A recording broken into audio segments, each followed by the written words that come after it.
नमस्कार आदाब दोस्तों, मैं हूं फराज चौधरी। आप देख रहे हैं इंडिया फायर न्यूज़। जिस तरीके से हाल ही वक्त में भारतीय जनता पार्टी ने लगातार अलग अलग पार्टीज़ के नेता को अपनी पार्टी बीजेपी में शामिल किया है, इसकी वजह से आपने देखा खबरें भी आई जिसमें बीजेपी के खुद बड़े बड़े नेता जो हैं वो नाराज़ हैं भारतीय जनता पार्टी के काम करने के तरीके को लेकर। और इसी तरीके को लेकर अब बिहार की राजनीति में भी भूचाल आ गया है। मानिए बिहार की राजनीति दोबारा से हिल गई है, क्योंकि जेडीयू जो है, जो कि मुख्य गठबंधन में है बिहार में भारतीय जनता पार्टी के साथ, वो बहुत ज़्यादा नाराज़ है बीजेपी के काम करने के तरीक़ों को लेकर। मुख्यमंत्री नीतीश कुमार ने भी सवाल उठाए हैं अपने मुख्यमंत्री बनने पर दोबारा। और साथ में जो लव जिहाद का कानून बीजेपी ने पास किया है, पहले मध्य प्रदेश में कैबिनेट ने मंजूरी दे दी है, यूपी में भी इसका कानून बन चुका है, तो इसको लेकर जेडीयू बहुत ज़्यादा नाराज़ है, वो खिलाफ है लव जिहाद कानून बनने के। तो अब बिहार में क्या हो सकता है, क्या होने वाला है, मैं आपको पूरी ये खबर बताऊंगा। आपकी स्क्रीन पर पहली खबर है जिसमें लिखा है अंग्रेजी में, JDU not in favour of laws against conversion for marriage. KC Tyagi जो जनरल सेक्रेटरी हैं जेडीयू के, उन्होंने बयान दिया है कि जेडीयू पार्टी फेवर में नहीं है लव जिहाद कानून बनने के। मतलब जिस तरीके से यूपी में लव जिहाद कानून बनाया गया है, ये बेकार फालतू का कानून है, इसकी वजह से सिर्फ नफरत फैल रही है। मैं आपको पूरे बयान इनके पढ़ के सुनाऊंगा। जैसे जैसे ये केसी त्यागी साहब जो हैं, आपने देखा अभी जेडीयू की कार्यकारिणी बैठक चली थी 2 दिन, जिसमें बड़े बड़े चीज़ों पर बातें हुई थी। मुख्यमंत्री नीतीश कुमार भी वहाँ मौजूद थे और केसी त्यागी भी वहाँ मौजूद थे। मैं आपको पूरे दोनों के बयान सुनाऊंगा। सबसे पहले केसी त्यागी के बयान सुनिए जो इन्होंने लव जिहाद कानून पर दिए हैं। इनका कहना था कि एक बांटने का और नफरत का एटमॉस्फेयर, एक बांटने का और नफरत का वातावरण बनाया जा रहा है देश में, पूरी सोसाइटी में लव जिहाद के नाम पर। ये केसी त्यागी ने रिपोर्टर्स को कहा है जो उस वक्त प्रेस कॉन्फ्रेंस, उस कार्यकारिणी बैठक में मौजूद थे। और लव जिहाद में आपको पहले बता दूं कि ये राइट विंग एक्टिविस्ट के द्वारा यूज़ किया जाता है वर्ड। मेनली एक कैंपेन आप इसे कह सकते हैं, जो कि मुस्लिम व्यक्ति जो होते हैं वो हिंदू महिलाओं को, हिंदू लड़कियों को फोर्स करते हैं उनसे शादी करने के लिए, आगे कन्वर्जन करने के लिए प्यार के नाम पर। ऐसा सोशल एक्टिविस्ट जो एक्सट्रीम राइट एक्टिविस्ट हैं, वो इस बात को लव जिहाद कहते हैं। हालांकि इस बात का कोई प्रमाण नहीं है, फिर भी आप देख लीजिए हिपोक्रेसी कि इस बात पर अब कानून भी बन चुका है उत्तर प्रदेश में, और मध्य प्रदेश में कैबिनेट ने मंजूरी दे दी है।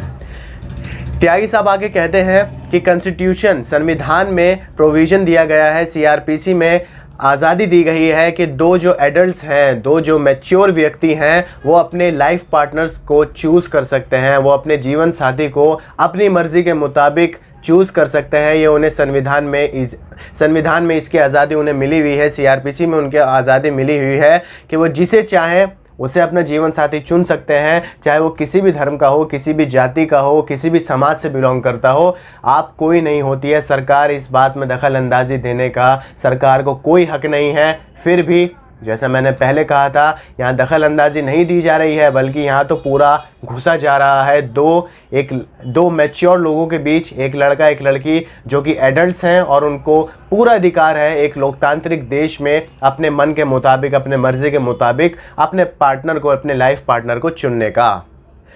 इसके बाद जो कैबिनेट बीजेपी का मध्य प्रदेश का बीजेपी का कैबिनेट है शिवराज सिंह चौहान का, उन्होंने सैटरडे को बिल पास कर दिया था जिसमें प्रोविज़न लाया गया है 10 साल तक की सज़ा का। 10 साल तक की सज़ा हो सकती है और साथ में 1 लाख रुपए का जुर्माना हो सकता है कोई अगर इस कानून के दायरे में पकड़ा जाता है, दोषी इसमें करार दिया जाता है। आगे अब बात में जो मेन खबर है इस वक्त वो है कि जो बिहार की राजनीति है वो कैसे हिली है, बिहार की राजनीति में आखिर ये जो हलचल हुई है ये किस तरीके से हुई है। तो अरुणाचल प्रदेश में 6 विधायक जेडीयू के, उन 6 के 6 विधायक को भारतीय जनता पार्टी ने अपनी पार्टी में शामिल कर लिया है। इस काम को लेकर, इस स्टेप को लेकर बीजेपी के जेडीयू काफ़ी नाराज़ है भारतीय जनता पार्टी से, उनके इस काम करने के तरीके को लेकर। मैं आपको पूरी बात बताऊंगा। जेडीयू महासचिव केसी त्यागी ने भाजपा को नसीहत देते हुए बात कही है कि यह गठबंधन धर्म का पालन नहीं है। जिस तरीके से आपने जेडीयू के 6 विधायक अपनी पार्टी में शामिल कर लिए हैं, ये गठबंधन धर्म का पालन आपने नहीं किया है। आगे आप सुनिए, और भी बड़े बड़े बयान दिए हैं जेडीयू ने इसमें। इसके अलावा त्यागी ने बीजेपी शासित राज्यों में लव जिहाद कानून लागू करने को भी गलत ठहराया। वहीं मुख्यमंत्री नीतीश कुमार ने भी इशारों में भी बीजेपी को चेतावनी देते हुए कहा कि उन्हें पद की कोई चाहत नहीं है।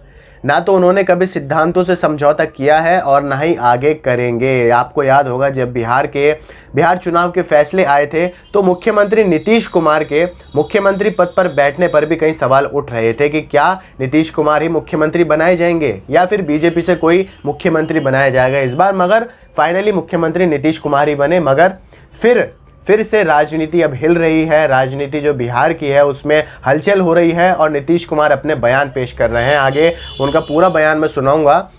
बात है विधायक तोड़ने के मुद्दे पर जेडीयू के महासचिव केसी त्यागी ने बात कही कि वे अरुणाचल प्रदेश की एक खबर सुनकर स्तब्ध रह गए। त्यागी ने कहा कि अरुणाचल में भाजपा की सरकार को कोई खतरा नहीं था। ध्यान से सुनिएगा, अरुणाचल प्रदेश में भाजपा की सरकार को कोई खतरा नहीं था, इसलिए भाजपा ने ऐसा करके गठबंधन धर्म का उल्लंघन किया है। मतलब पक्की सरकार है वहाँ बीजेपी के अरुणाचल प्रदेश में, फिर भी जेडीयू के 6 विधायकों को तोड़कर अपनी पार्टी में शामिल किया है। ये गठबंधन धर्म का पालन नहीं किया है बीजेपी ने, ये केसी त्यागी ने इल्ज़ाम लगाया है। जेडीयू ने इस मामले पर भाजपा के राष्ट्रीय अध्यक्ष जेपी नड्डा से बातचीत की है। जेडीयू ने कहा कि उनके विधायकों को अरुणाचल के मंत्रिमंडल में शामिल करने की बात कही गई थी। उनके जो 6 विधायक थे उन्हें अरुणाचल प्रदेश में मंत्रिमंडल में शामिल करने की बात की गई थी। मगर हुआ क्या, मंत्रिमंडल में शामिल करने के साथ साथ उन्हें पार्टी में ही शामिल कर लिया। जेडीयू से इस्तीफा दिलवाकर बीजेपी में उन्हें टिकट दे दिया गया। आप देखिए मतलब कितना बड़ा मजाक चल रहा है यहाँ पर। इसके बाद लेकिन उन्होंने अपनी पार्टी में ही इन्हें शामिल कर लिया। इसको लेकर जेडीयू अपनी नाराजगी व्यक्त कर रही है। साथ ही केसी त्यागी ने भाजपा सरकार द्वारा अलग अलग राज्यों में लव जिहाद कानून बनाए जाने के मुद्दे पर कहा कि ऐसे कानून समाज में नफरत और विभाजन पैदा करते हैं। आगे भी सुनिए आप। जो पटना में आयोजित जेडीयू की राष्ट्रीय कार्यकारिणी बैठक चल रही थी, उसके बाद कार्यकर्ताओं को संबोधित करते हुए बिहार के मुख्यमंत्री नीतीश कुमार ने क्या कहा, आप ध्यान से सुनिए। अब उनके बयान में आपको सुना रहा हूं। वो कहते हैं कि चुनाव के बाद ही मैंने कह दिया था कि मुझे मुख्यमंत्री बनने की कोई लालसा नहीं है।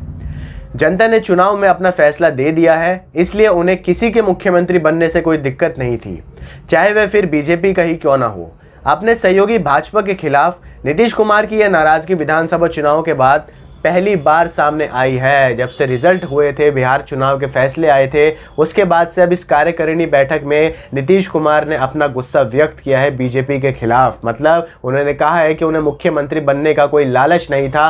वो ना चाहते थे कि मुख्यमंत्री उन्हें बनाया जाए। अगर बीजेपी फैसला लेती कि बीजेपी का मुख्यमंत्री बने तो भी उन्हें कोई दिक्कत इसमें नहीं थी। अपने सहयोगी भाजपा के खिलाफ अरुणाचल प्रदेश की घटना पर राजद नेता तेज प्रताप यादव ने बयान देते हुए कहा कि ये जेडीयू में फूट शुरू हो चुकी है। जेडीयू में फूट शुरू हो चुकी है और जल्द ही इनका बिहार में सफाया होगा। तेज प्रताप यादव ने बयान दे दिया है। जैसे मैंने आपको बताया था, बिहार की राजनीति में हलचल हुई है। दोबारा से बिहार की राजनीति हिली है जब मुख्यमंत्री नीतीश कुमार ने अपना बयान पेश किए हैं और केसी त्यागी ने अपनी नाराजगी व्यक्त की है, जेडीयू ने अपनी नाराजगी व्यक्त की है कि भारतीय जनता पार्टी ने अरुणाचल प्रदेश में उनके 6 विधायकों को तोड़ा है और उन्हें धोखे से अपनी पार्टी में शामिल किया है। मतलब गठबंधन में आपने अपनी दूसरी मुख्य पार्टी के साथ धोखेबाजी की है, ऐसा जेडीयू ने इल्ज़ाम लगाया है भारतीय जनता पार्टी के ऊपर। पटना में हुई राष्ट्रीय कार्यकारिणी बैठक में जनता दल यूनाइटेड का राष्ट्रीय अध्यक्ष आरसीपी सिंह को चुना गया है। आज नए जो राष्ट्रीय अध्यक्ष बनाए गए हैं जेडीयू के इस पूरी बैठक में, वो आरपी सिंह हैं। अध्यक्ष चुने जाने के बाद आरपी सिंह ने भाजपा पर हमला बोलते हुए कहा, इस लाइन पर आपने गौर दिया? जरा ध्यान से सुनिए कि आरपी सिंह जो नए राष्ट्रीय अध्यक्ष बने हैं जेडीयू के, उन्होंने भारतीय जनता पार्टी के ऊपर हमला करते हुए कहा कि जनता दल यूनाइटेड कभी किसी के साथ कभी किसी को धोखा नहीं देती, ना ही किसी के खिलाफ साजिश रचती है। मतलब बीजेपी ने जेडीयू के खिलाफ साजिश रची है और साथ में उन्हें धोखा भी दिया है। आप इस लाइन से साफ मतलब ये निकाल सकते हैं।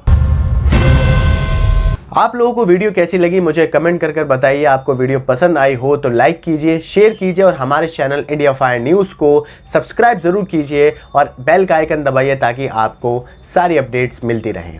आप मुझे दीजिए इजाज़त। नमस्कार।